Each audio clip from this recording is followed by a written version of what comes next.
our 3rd through 8th grade students performing King Lear.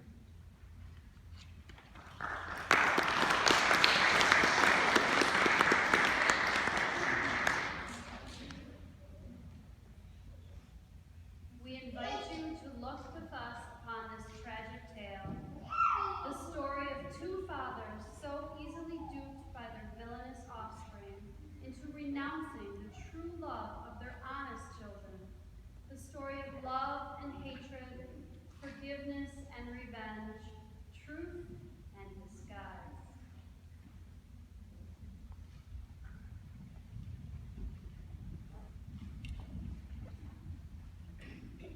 Know that we have divided in 3 our kingdom. It is our vast intent to shape all cares and business from our age, conferring them on younger strains, while we unburdened crawl toward death. Tell me, my daughters, since now we will divest us both of rule, interests of territory, cares of state, which of you shall we say doth love us most? Sir, I love you more than words can wield the matter, dearer than eyesight, space, and liberty, beyond what can be valued, rich or rare, no less than life, with grace, health, beauty, honor, as much as a child e'er loved or father found, a love that makes a breath poor and speech unable, beyond all manner of so much, I love you. In my true heart, I find she names my very deed of love. Only she comes too short, that I profess myself an enemy to all other joys, which the most precious square of sense possesses, and find I'm alone felicitate in thy dear highness's love. To thee, thine hereditary ever remain 2 ample thirds of our fair kingdom. And now, our joy, although the last, not least, whose young love the vines of France and the milk of Burgundy strive to be interest. What can you say to draw a third more opulent than your sisters? Speak. Nothing, my lord. Nothing. Unhappy then again, I cannot heave my heart into my mouth. I love your majesty according to my bond, no more, no less. How, Cordelia, mend your speech a little lest it mar your fortunes? Good my lord, you begot me, bred me, loved me. I return those duties back as a right fit, obey you, love you, and most honor you. Why have my sisters husbands, if they say they love you all, happily, when I shall wed, the Lord whose hand has ta'en my plight, shall hear half my love with him, half my care and duty. Sure, I shall never marry with my sisters to love my father all. Let it be so. Thy truth and be thy dower. Here I disclaim all my paternal care as stranger to my heart, and me pull thee from this forever. Royal Lear, whom I have ever honored as my king, loved as my father, as my master followed, reverse thy doom, and in thy best consideration, check this hideous rashness. Thy oldest daughter does not love thee least. Miscreant! On thy allegiance, hear me! You sought to come between our sentence and our power. If on the 10th day following thy banished trunk be found in our dominions, the moment is thy death. Away, it shall not be revoked. Fare thee well, king. Thus hence, O princes, bid you all adieu.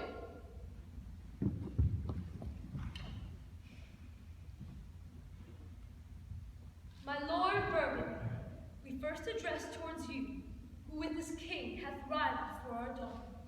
Sir, there she stands. She's there, she's yours. Will you take her or leave her? I am sorry, madam, that you have so lost a father that you must lose a husband. Since that respects the fortune or his love, I shall not be his wife. Then leave her, sir. For you, great king, I beseech you, to avert your liking a more worthier way than on a wretch whom nature is almost ashamed to acknowledge hers. Fairest Cordelia, thou art most rich, being poor, most choice forsaken, and most loved despised. Thee and thy virtues here I seize upon, thy dowerless daughter, king throned to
younger illegitimate son, is determined to take his elder legitimate brother's inheritance by whatever means necessary.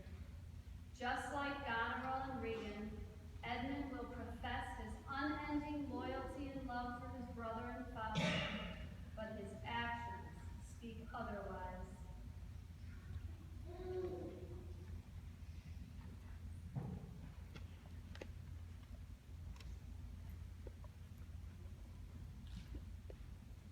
How now, Edmund? What news? So please avoid none. Why so earnestly seek you to put up that letter? I know no news, my lord. No? What needed then of that terrible dispatch into your pocket? I find it not fit for your looking. Give me the letter, sir. Let's see. Conspiracy!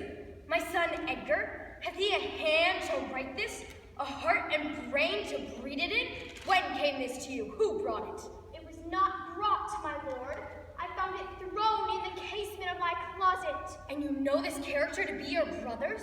It is his hand, my lord, but I hope his heart is not in the contents. Hath he ever before sounded you in this business? Never, my lord. Oh, villain, upward villain, unnatural, detested, brutish villain, worse than brutish. Go, sirrah, seek him, I'll apprehend him, abominable villain, to his father that so tenderly and entirely loves him. Heaven and earth, Edmund, go seek him out, I pray you. How now, Brother Edmund? What serious contemplation are you in? Brother Edgar, when you saw my father last? Why, the night gone by. Spake you with him? 2 hours together. Parted you in good terms? Found you no displeasure in him by word or countenance? None at all. Bethink you some where you may have offended him. Some villain hath done me wrong. That's my fear. I pray you, go, have forbearance, so the spite of his rage go slower, and, as I say, retire with me to my lodging, from whence I will fitly bring you to hear my lord speak. I pray you, go, there's my key, and if you do stir abroad, go armed. Armed, brother? Brother, I advise you the best. Go armed.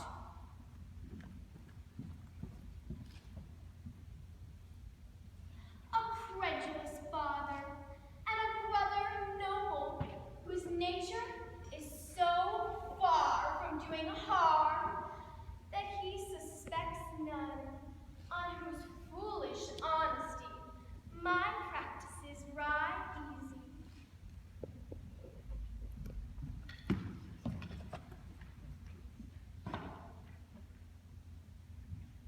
Meanwhile, at the palace, Goneril is tired of having her doddering aged father and his 100 knights present, and begins to drive him away with scorn and contempt, instructing Oswald, her servant, to slight the old fool.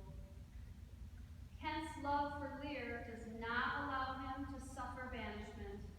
Disguised, he returns as a commoner, enters Lear's service, and determines to protect and watch over the king.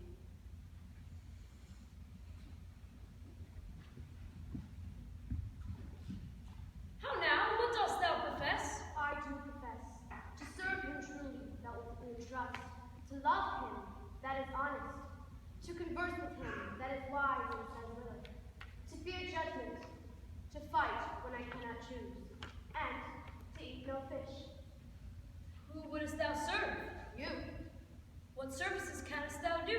that which ordinary men are fit for, I am qualified in, and the best of me is diligence. Follow me, thou shalt serve me. Where's my daughter? So please you. What is the fellow there called the blood? Take back!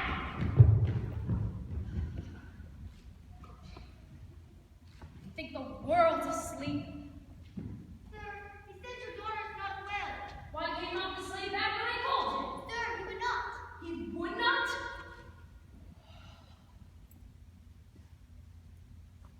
Oh, you, sir, you, come you hither, sir. Who am I, sir? My lady's father. My lady's father, you dog, you slave. I'm none of these, my lord. You badly took me, you rascal. I'm not distraught, my lord. Nor should neither baseball player. Come, rise, away.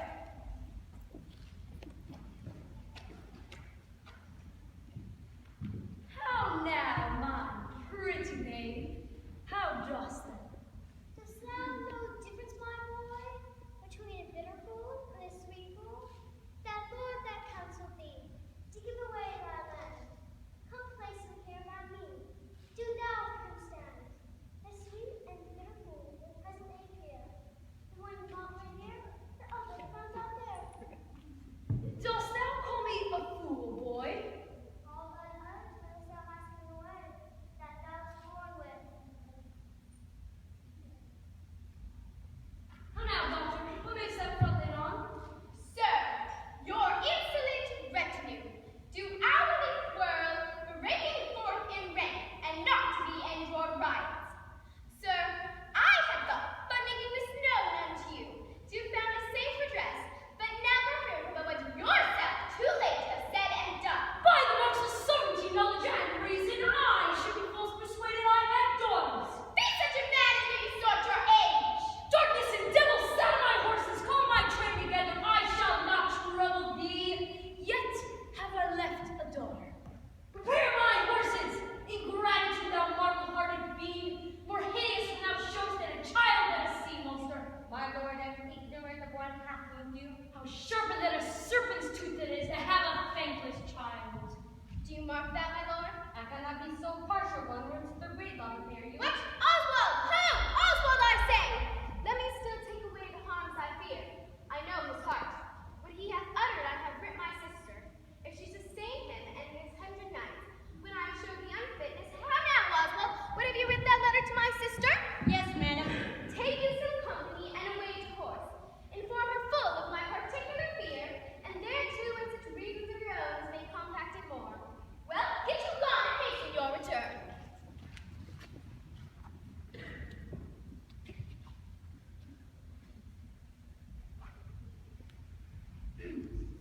Go even to Gloucester with these letters. Shall see your other daughter will use thee kindly. For those who such as this as a crab, like an apple. But I can tell what I can tell. Why? What canst thou tell, my boy? She will taste it like this, as a crab does to a crab. Canst tell how the oyster makes a shell? No. Nor I neither, but I can tell why a snail has a house. Why? Why, to put its head in, not to give it away to its daughters, and leave its horns without a case. The horses are ready, my lord. Come, boy.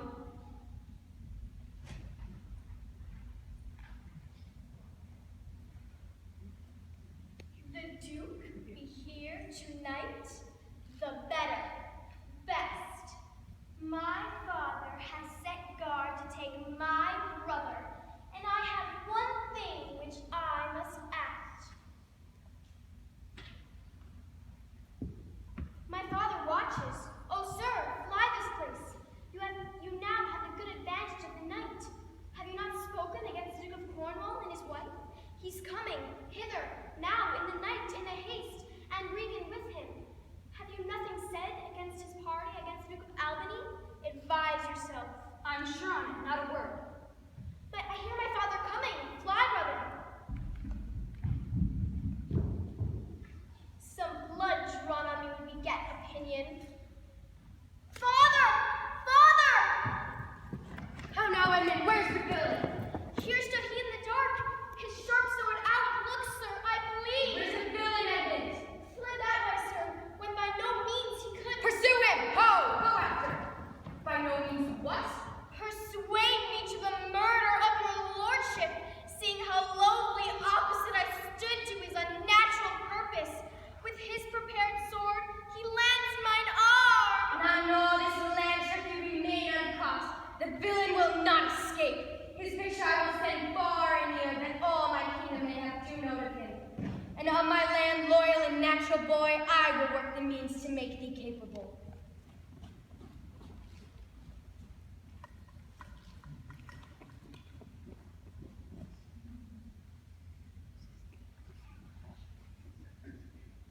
Edmund has his own means of making himself capable of becoming the heir to Gloucester without his father's help.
Highness's construction, when he, conject and flattering his displeasure, tripped me behind, banged down, insulted, railed, and put upon him such a deal, man, that worthy him got praises of the king, and in the fleshment of the dread exploit, drew on me here again.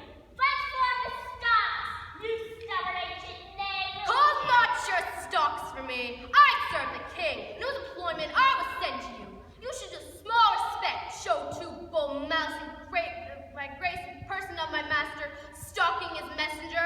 Fight for the stocks, as I have life and honor, there you shall sit till noon! Till noon, till night, my lord, and all night too. Let me beseech your grace not to do so. I'll answer that. My sister may receive it much more worse, to have her gentleman abused, assaulted, put in his legs. Come, my good lord, away. I'm sorry for thee, friend. 'Tis the Duke's pleasure, whose disposition all the world well knows will not be stopped. I'll entreat for thee. I may peruse this letter. 'Tis from Cordelia, who hath most fortunately been informed of my course. I heard myself proclaimed an outlaw, but escape the hunt. Whiles I may escape, I will preserve myself, and be thought to take the most poor shape. My face I'll grind in filth, blanket my loins, of all my hair in knots. Poor mad Tom. That's something yet. Edgar, I nothing am.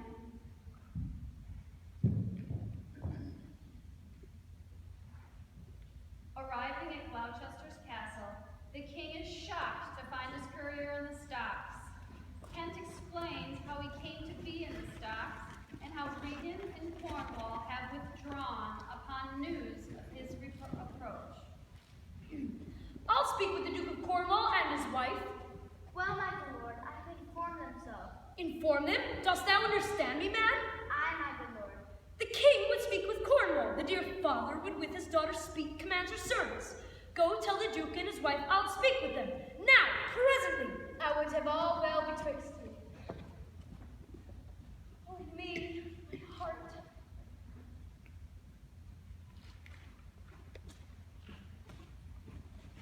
Hail to your grace. I am glad to see your highness. Beloved Regan, thy sister's not. She hath tied sharp tooth and kindness like a vulture here. I can scarce speak to thee. Thou not believe how depraved equality. Oh, Regan! Oh, sir, you are old. Therefore I pray you, that to our sister you do make return. Say you have wronged her, sir. Ask for forgiveness? Do you but mark how this becomes? Dear daughter, I confess that I am old, and on my knees I beg thee of vouchsafe you rain of bed and food. These are unsightly tricks. Return you to my sister. Never, Regan. She has looked black upon me, struck me with her tongue, most serpent-like upon the very heart. All the stored vengeances of heaven fall on her ungrateful top. How came my man in the stocks? I sang there, sir! You! I pray you, father, being weak, you'll return with my sister, dismissing half your train. Come then to me. Return with her? Persuade me rather to be a slave. At your choice, sir. Oh, you heavens, give me the patience I need. You see me here, a poor old man, as full of grief as age, wretched in both. I will have such revengeances on you both. I will do such things.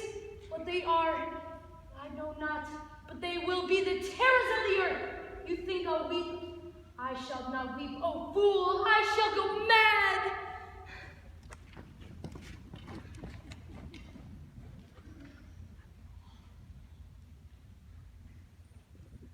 Back at his castle, the Earl of Gloucester secretly pledges to aid Lear, and he tells Edmund of a letter informing that Cordelia and the King of France have come to England with an army to restore Lear to power, which he has lost at the hands of his daughters.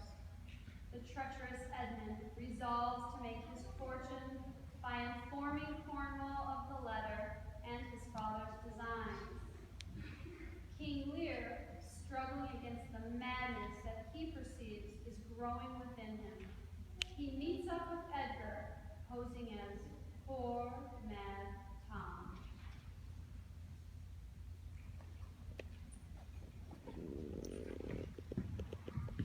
tempest in my mind doth from my senses take all feeling else, save what beats here. Ingratitude, O Regan Goneril, your old kind father whose frank heart gave all. Oh, that way madness lies. Let me shun that, no more of that. Good, my lord. Enter here. In, boy, go first. Poor Tom! Ah! Come down in here, Uncle. Here's a spirit. Help me! Help me! Who's there? A spirit! A spirit! He says the name's Poor Tom. Away! The foul fiend follows me through the sharp hawthorn with the cold wind. Come, how did I both fed and warm thee? What? Hast thou given all to thy two daughters? And art thou come to this? Who gives anything to poor Tom?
he the wickedness?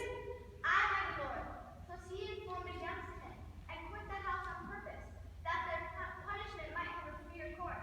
Come hither, friend. Tell me what more thou knowest.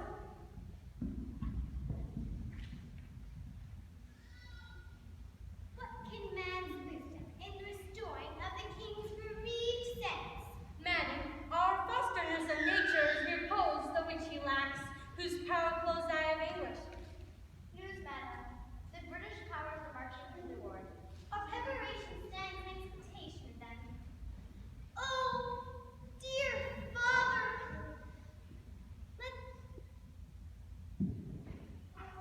Is the business that I go about.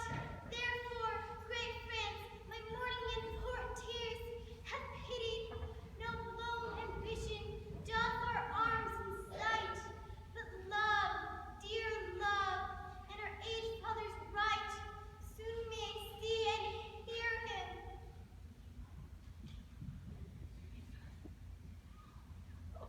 In contrast of Cordelia's love and fidelity, Regan and Goneril seek to kill Gloucester and secretly compete for Edmund's attentions. So desperate is Goneril and Edmund that they plot to kill Albany. Of course, Oswald is the bearer of all such things.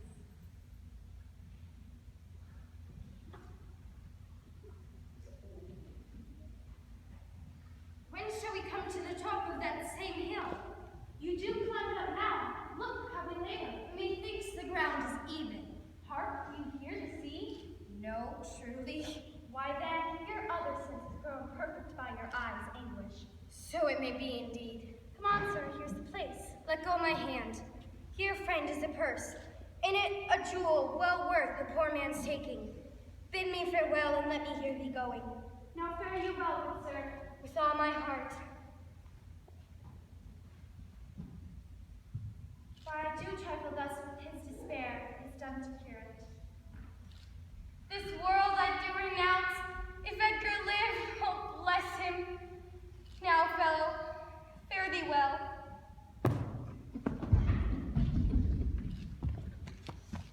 Alive or dead? Oh, sir, let hear you, sir, speak. Yet he revives. What are you, sir? Away and let me die. So many fathoms down. Protect us, free. Lead us not. Speakest, art sound. Thy life's a miracle. But have I fallen, or no?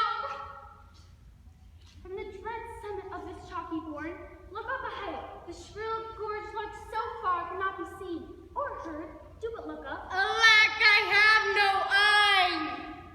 Give me your arm. Give me your legs. You stand, and God preserve thee. Henceforth I'll bear affliction, till it do cry out itself, enough, enough, and die. Bear free and patient thoughts. But who comes here?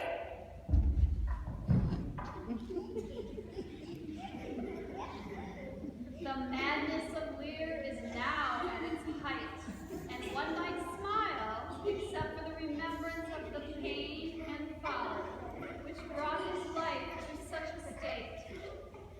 Bereft of almost all, the king creates a new kingdom, ruling over field and flower. No, they can't touch me. I am the king himself. Look, a mouse. Peace, I know that voice. Is it not the king? I am free to the king. Well, let me kiss that and let me wipe it first. It smells of mortality. Dost thou know me? I remember thine eyes well enough. Alack the day!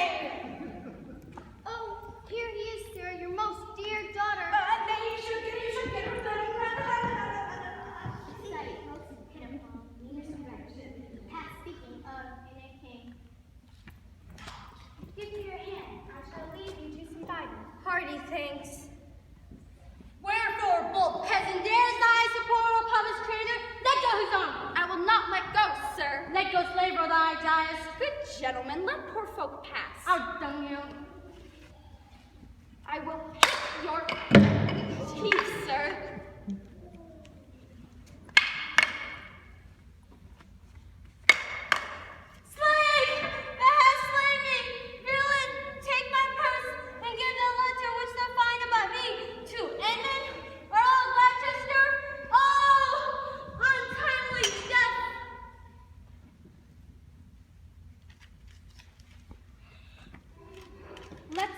letters that he speaks of may be my friends.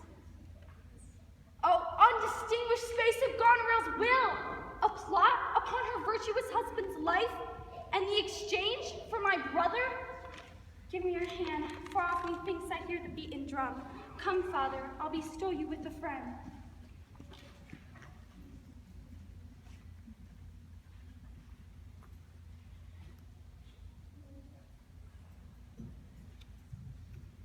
At last, Lear and Cordelia are reunited, and Lear's mind begins to turn to sanity once again. Let us now watch as the conclusion unfolds.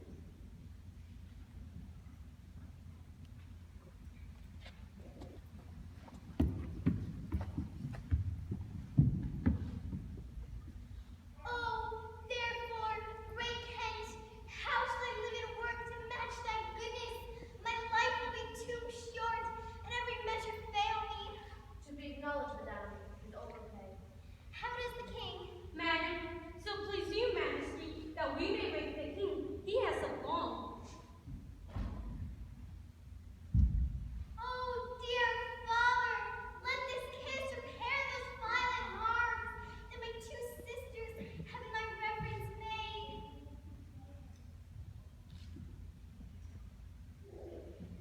Where have I been? Where am I? Oh, look upon me, sir. I am a very foolish, fond man. I fear I'm not in my perfect mind. Methinks I should know you, yet I am doubtful. I think this child to be my child Cordelia. But I I pray weep not. Be comforted, good madam. The great rage you see is killed in him. You must bear with me. Pray you now, forget and forgive. I am old and foolish.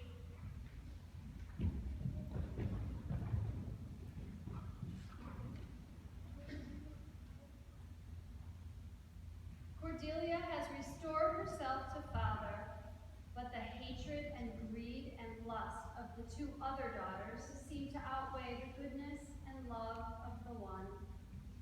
For power, Goneril and Regan must have Edmund kill Albany, Goneril's own husband. But Edgar secretly reveals Goneril's scheming letter to Albany, and Albany is able to rid Britain of the French army.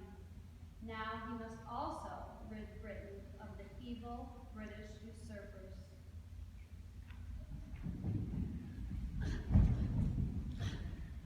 We are not the first who with the best meaning have incurred the worst.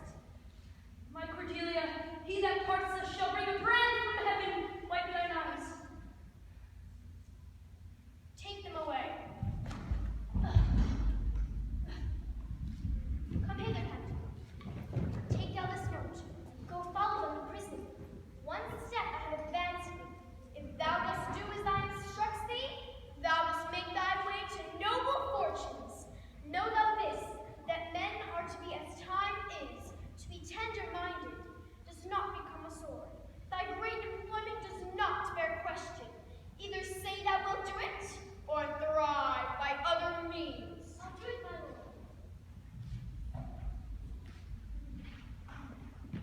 Sir, you have shown today your brown strength and fortune led you well.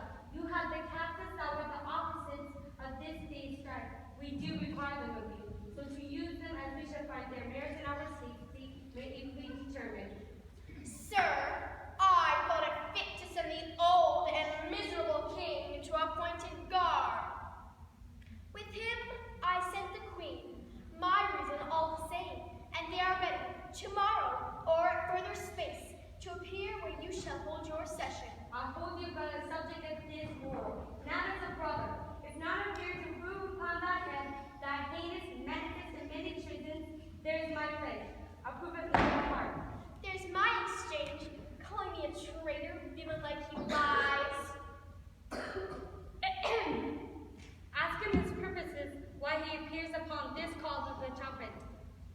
What are you? Draw thy sword.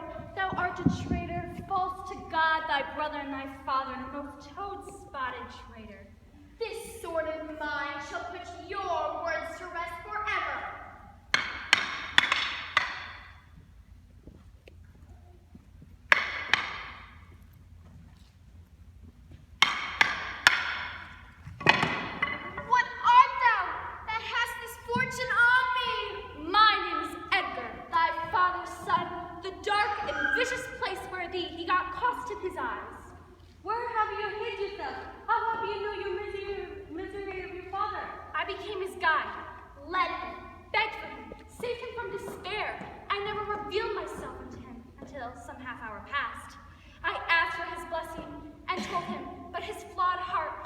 between two extremes of passion.